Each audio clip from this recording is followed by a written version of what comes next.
Assalamualaikum warahmatullahi wabarakatuh. Alhamdulillah kita dapat bertemu lagi dalam rangkaian video pembelajaran akuntansi pengantar. Bagaimana kabar kalian, mahasiswa-mahasiswa Budini? Semoga dimanapun kalian berada, mahasiswa Budini tetap dalam keadaan sehat walafiat, terus menerapkan pola hidup sehat dan bersih, dan yang pastinya kalian juga tetap semangat untuk melakukan pembelajaran. Walaupun sampai dengan saat ini, kita masih harus melakukan pembelajaran secara daring. Selanjutnya, Budini mohon maaf, karena kemarin Budini memang harus terjeda beberapa saat untuk membuat video pembelajaran akuntansi pengantar.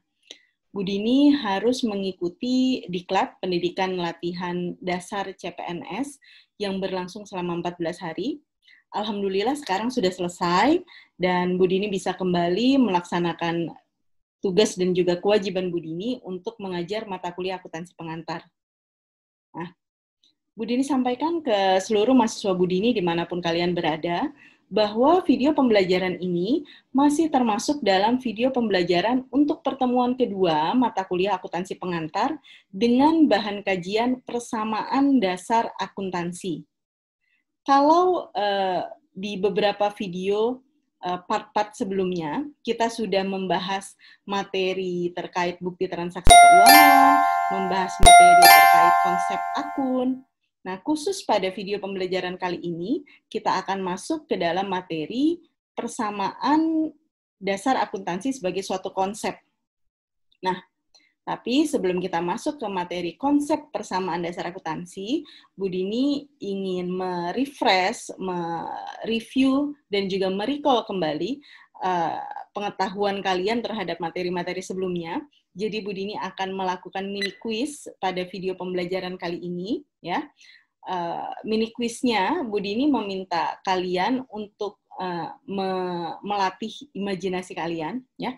Jadi Budini perumpamakan ada usaha yang bergerak di bidang jasa, tepatnya jasa kos-kosan. Nama perusahaannya adalah Kos Handayani, ya. Nah, jadi Kos Handayani ini perusahaan yang bergerak di bidang jasa kos-kosan, ya, dimiliki oleh satu orang pemilik tunggal yang bernama Ibu Handayani. Nah, kalian mahasiswa Budini dimanapun kalian berada, kalian diminta untuk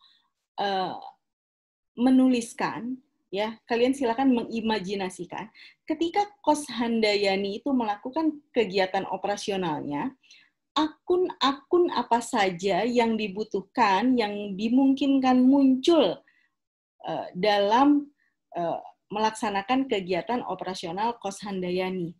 Akunnya dari setiap jenis dan golongannya, yaitu aset, liability, equity, revenue, dan expense. Ya, dari kelima jenis golongan akun tersebut, kira-kira akun-akun apa saja yang muncul dalam melakukan kegiatan operasional Kos Handayani.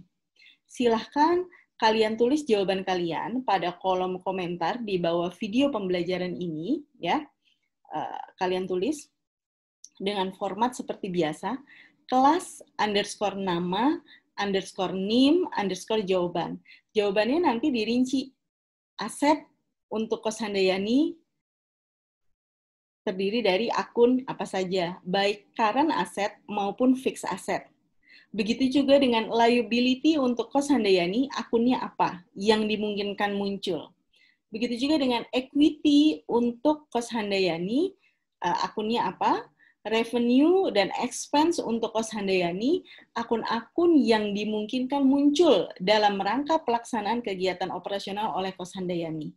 Ya, nanti dari keseluruhan jawaban, Budini akan memilih pada masing-masing kelas satu jawaban terbaik. Jadi dari kelas A, satu jawaban terbaik, kelas B, satu jawaban terbaik, kelas C, satu jawaban terbaik, kelas D, satu jawaban terbaik, dan juga kelas E, satu jawaban terbaik. Totalnya ada 5 jawaban terbaik. Nah, nanti dari kelima jawaban tersebut, Budini akan berikan hadiah untuk kalian, ya. Ini ada hadiahnya, ya. Nanti ini ada 5 nanti, kelas A, B, C, D, E, ya. Nanti kalian perwakilan kelas yang mendapatkan terpilih sebagai jawaban terbaik akan mendapatkan ini. Nanti Bu Dini kirim ke kalian, ya. Silahkan, gitu ya. Batas waktunya sampai kapan, Bu? Batas waktunya tentunya sampai terakhir kan kita kelas E ya. Nanti silahkan sampai kelas E sudah melakukan pembelajaran, nanti Bu Dini akan rekap jawaban terbaik pada masing-masing kelas. Baik, sekarang kita masuk ke dalam materi pokok di video pembelajaran kali ini, yaitu konsep persamaan dasar akuntansi. Persamaan dasar akuntansi di beberapa buku diartikan sebagai hubungan yang menggambarkan akun aset, liability, dan equity.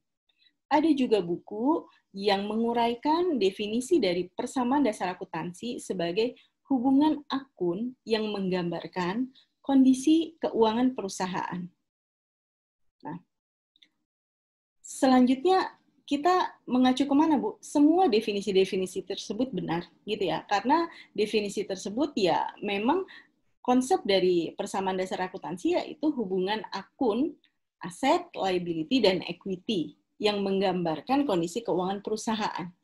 Tujuan atau fungsi dari persamaan dasar akuntansi adalah untuk mencatat semua bukti transaksi keuangan perusahaan, dicatat dalam persamaan akuntansi untuk menghasilkan laporan keuangan, dan laporan keuangan tersebut dikomunikasikan kepada pihak-pihak yang berkepentingan, baik untuk internal user maupun untuk external user. Nah, sekarang untuk lebih jelasnya, kita akan memulai materi konsep persamaan dasar akuntansi dengan tampilan PowerPoint sebagai berikut, sehingga kalian bisa lebih jelas belajar materi ini ya. Silakan disimak, Mas Bu Dini, dimanapun kalian berada. Baik, sekarang kita sama-sama simak tampilan PowerPoint berikut ini.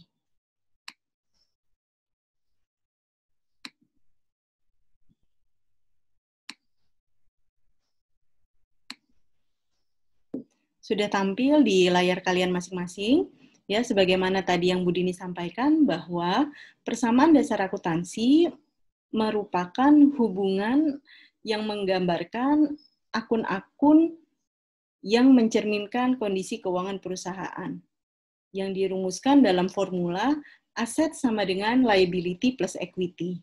Nah, sekarang selanjutnya pasti akan timbul pertanyaan di benak kalian masing-masing, Bu, mengapa formulanya seperti ini? Mengapa formulanya aset sama dengan liability plus equity? Bukan aset sama dengan liability kurang equity, atau dikali, dibagi, atau dipangkat, diakar mungkin, atau formula-formula yang lainnya, ya.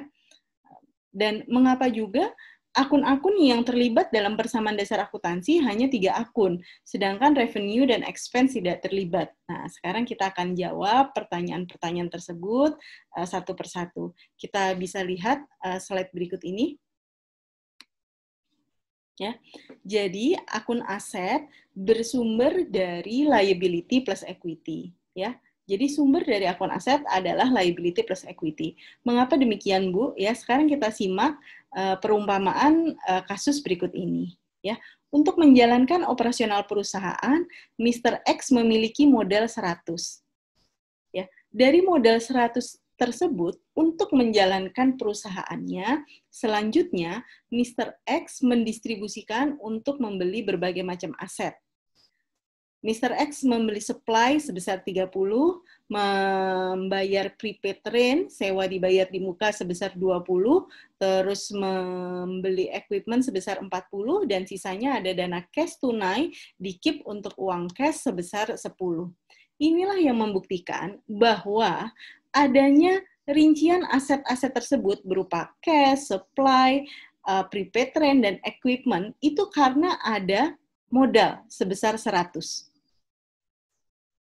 Itu yang membuktikan mengapa aset sama dengan liability plus equity, tapi di sini belum ada liability-nya.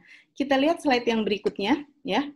Untuk menjalankan operasional perusahaan, di sini Mr. X ini memiliki modal 100 dan memiliki hutang bank sebesar 50. Nah, sekarang berarti Mr. X memiliki uang sebesar 150, di mana itu bersumber dari modalnya 100 dan dia peroleh dari hutang bank 50.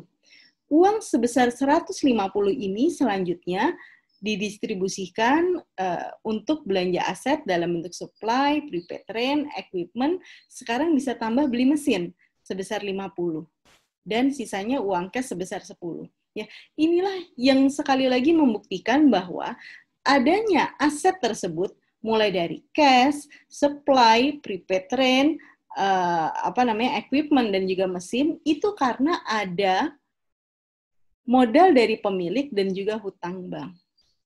Sehingga aset sama dengan liability plus equity.